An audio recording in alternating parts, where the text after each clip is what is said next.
झी5 आजच सबस्क्राईब करा आणि पहा तुमचे आवडते शोज। अधिपतींचं लक्षण काही खरं दिसत नाही बघ।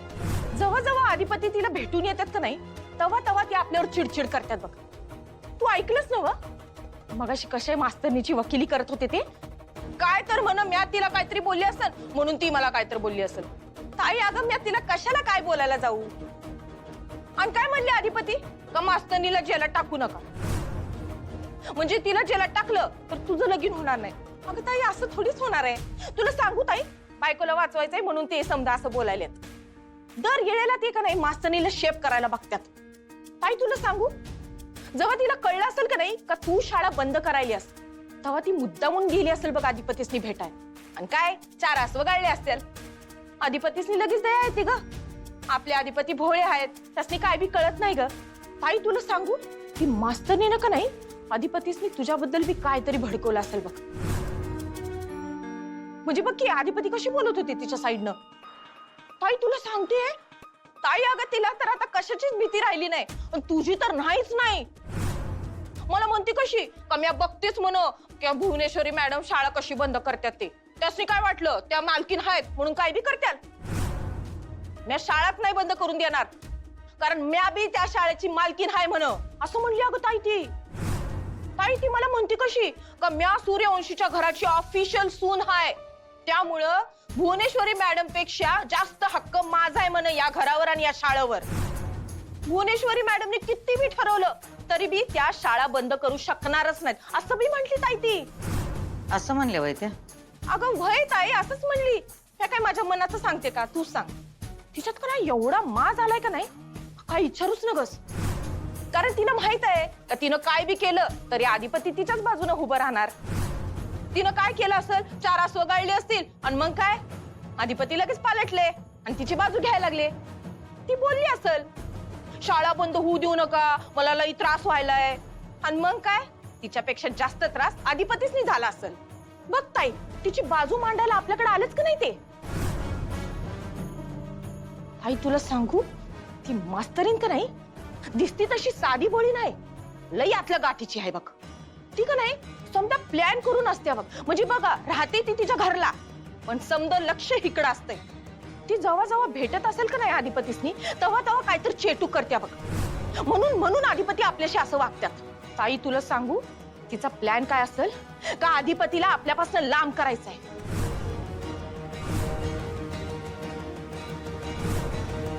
दुर्गे थोबाडाला येईल ते बोलू नकस। असं कशापायी करेल ती। हे बघ आत्ते मी जे खरं आहे का नाही तेच सांगायला आज मी बघून आले तिचा तोरा अगं म्हणून तर म्हणते ना म्या। आणि आत्ते आता तू तिची बाजू घेऊ नगस। तुला माहिती का ती कसली बाई आहे ते ती शिकली आहे ना व। मला कशी म्हणती माहिती का का भुवनेश्वरी मॅडम शिकल्या नाहीत ना व मग त्यासनी काय कळणार आहे शिक्षणाचं महत्व म्हणून त्या शाळा बंद करतात असं बी म्हणली ताई। त्यांचं डोसकं का नाही फायद्या तोट्याच बघतात कारस्थानाचं बघतात कारस्थान कशी करायची अशी करायची याच डोसकं आहे म्हणत त्यांना। अगं ताई ती सारखं का नाही तुला अडाणी असं म्हणत होती मग मला जे काही राग आला का नाही तिचा मग मी लई बोलले बघ तिला।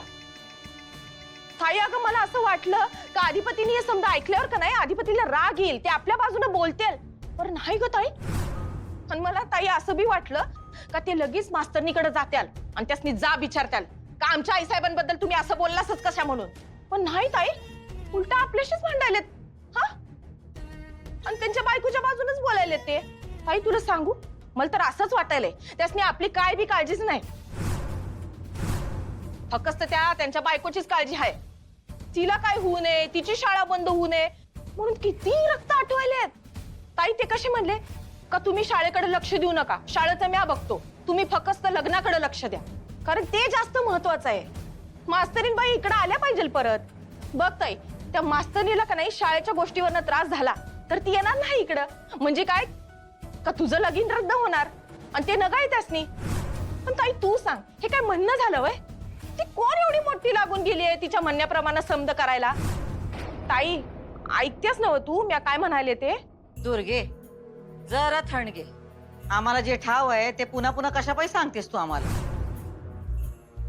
आणि तुला तुझं काम धड जमलं नाही त्याचा राग तू मास्तरनीवर कशापायी काढतेस।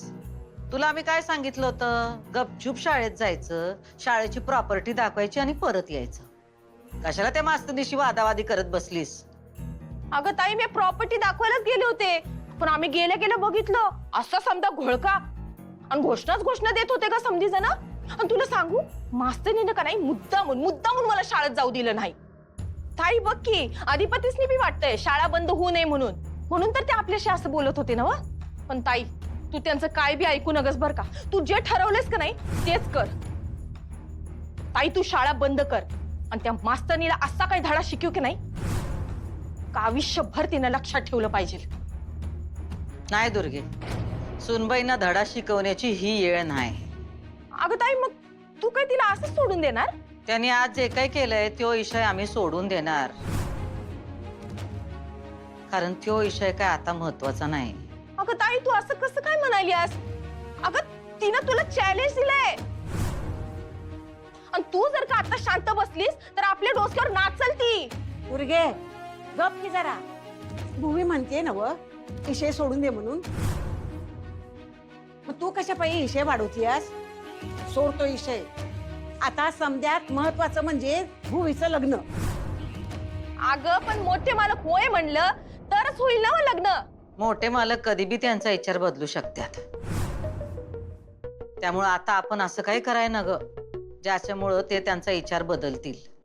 आणि अधिपतींना पण शाळेपेक्षा आमचं लग्न होणं जास्त महत्वाचं वाटतंय. त्यामुळं आधी लग्नच होणार.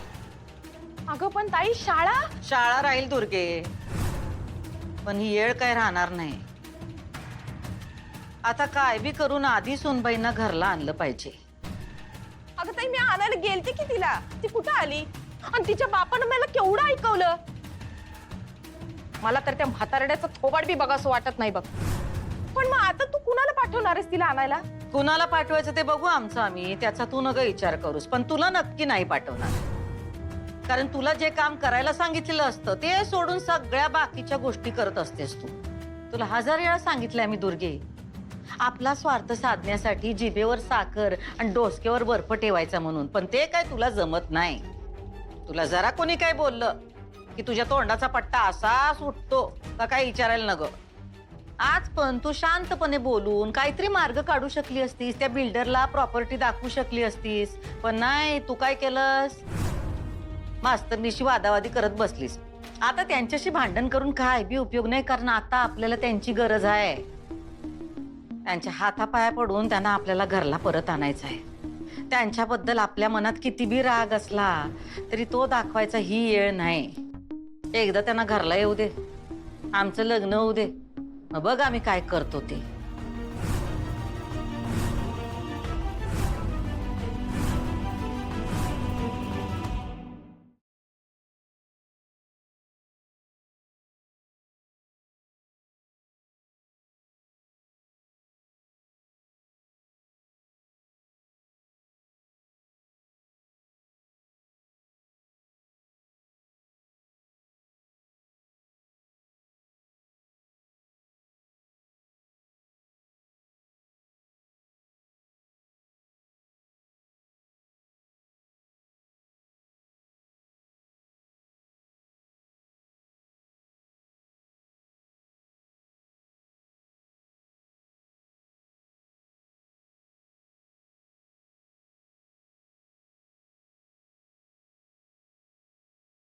झी 5 आजच सबस्क्राईब करा आणि पहा तुमचे आवडते शोज